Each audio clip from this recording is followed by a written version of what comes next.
What is going on, everybody? My name is Rich and welcome to the Rabbit Hole EDC. We're going to be reviewing everything under the sun for EDC, everyday carry, knives, flashlights, you name it, we're going to review it. But we're going to be doing it in a very different way.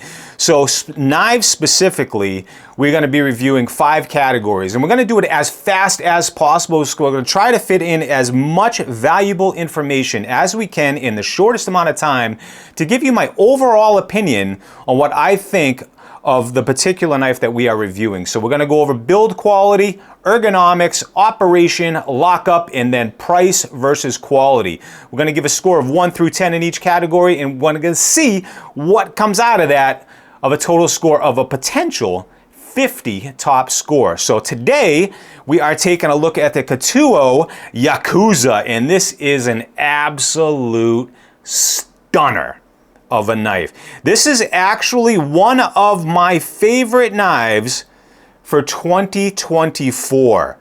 And I gotta say, right off the bat, what you're gonna notice with this is that the copper inlay carbon fiber is some of the best I've ever seen. And I just wanna show you a comparison here. Now, this is an absolutely incredible knife too. This is the TRM Neutron 2, and it's got basically the same thing. Copper inlay carbon fiber. But you're gonna notice that it really pops on the Yakuza, right? I mean, it stands out big time over the Neutron. I mean, it's a really standout copper inlay. That is some of the best I have ever seen on a knife. Now, let's take a look at the overall build quality here. Pop this bad boy open. Bam! Boom! Baby, she's beautiful. Wow. What a stunning, absolutely stunning knife.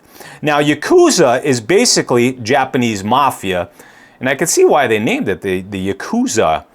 This is such a badass knife, and it's actually supposed to resemble the snub nose 38 handgun. And I gotta say, you know, it's got a little bit of a resemblance there. Not too much, but maybe just a little bit. I could see that. All right. Okay, but overall, in terms of build quality and materials, you have a ceramic coated, bead blasted Japanese tanto blade here, which is just stunning overall. I mean, the quality here is impeccable. And as mentioned before, we got the copper inlay carbon fiber. We have a titanium backspacer here. Lots of grip on this gimping. Same thing up on the top. Now, the gimping up here is actually a little bit different, less grippy than the gimping back here on the handle. So I just wanted to point that out. This is really grippy. This, not so much. So I just wanted to say that. Now we have ball bearings on the pivot. Frame lock here. Feels absolutely incredible in the hand, and this comes out like a shotgun. It just sounds so amazing. Now, in the category of build quality, and when I do give it a score, I give it a score in regards to the price that the manufacturer is asking. We'll go over the price in a little bit, but overall build quality, this is stunning. It's absolutely stunning knife. So I'm going to give it a 10 out of 10. And I won't do that very often unless the knife absolutely demands it. So I just want to say that. It's got a titanium pocket clip here. It's rounded off on the sides. It feels absolutely incredible. A little bit of bend there for you. So it'll go in the pocket really easily. Stunning in terms of the build quality. Now we're going to move over to ergonomics. This knife, ergonomics wise, feels like it was molded for my hand. Now, I have an average man's size hand, and it feels so incredible in the hand. It really does. There is no hot spots, and the reason for that is the pocket clip here is just made perfectly. Let me see if I can get it up there a little bit tighter. So it doesn't pop out a lot, and then the part that does pop out is rounded on the edges there. So they really thought this through in terms of ergonomics. Now, the only thing in terms of ergonomics that I'm not crazy about, I mentioned it earlier, is the gimping on the top of the blade here. It's okay, you know, it's not great. You do get a little bit of grip, but you get so much better grip back here. So when you are holding it, it is not coming out of your hand. No way, shape, or form. But the only thing that I said, you know, with the thumb movement here, if you're pressing down and doing that type of slicing or cutting, there is a little bit of movement here. You get a little bit of grip, but oh man, I would love to see the same grip as it has on the back of the handle here on the spacer put up here on the top of the blade. That would be perfect. So ergonomics wise, we're giving this a 9 out of 10. All right, now moving over to operation. Now operation wise, this thing is almost flawless. So you can operate it through the thumb hole, clearly. Pops out like a shotgun like I mentioned. Woo, that feels good. Damn, that feels good. Wow. Woo-wee. And I am not joking. This feels absolutely amazing. You barely have to put any energy to open that.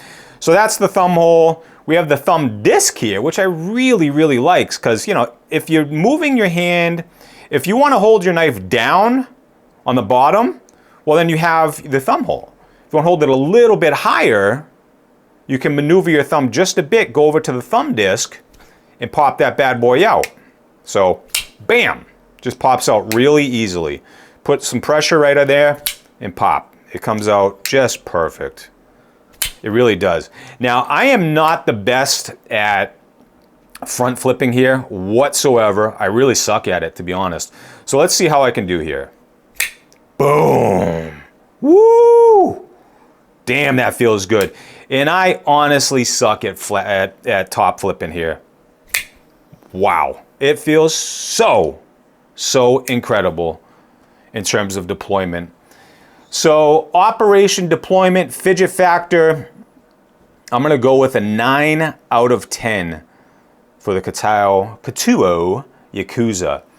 Now lockup, safety. I find lockup and safety to be extremely important, especially for an everyday carry. You know, you've got this thing in your pocket, you're pulling this in and out of your pocket, you don't want it to unlock, or while you're using it, you want to make sure that it's safe when you are using it. So let's see if we can show this a little bit better on camera. Let me see if I can pop that up. You're going to see the pivot in here and the frame lock. That frame lock comes over at almost probably 50% of that. It comes over a lot. I mean, if I had to guess, it's about, well, it's at least 40% over, maybe 50%. That's incredible. I mean, it's not going anywhere. And the movement on the blade, you cannot move this thing. It is solid. It is rock solid. Now let's give this just a little comparison, just so you guys can see it. But in terms of lockup, we are going to give it a 10 because it is absolutely a safe knife. So this is the TRM Neutron 2.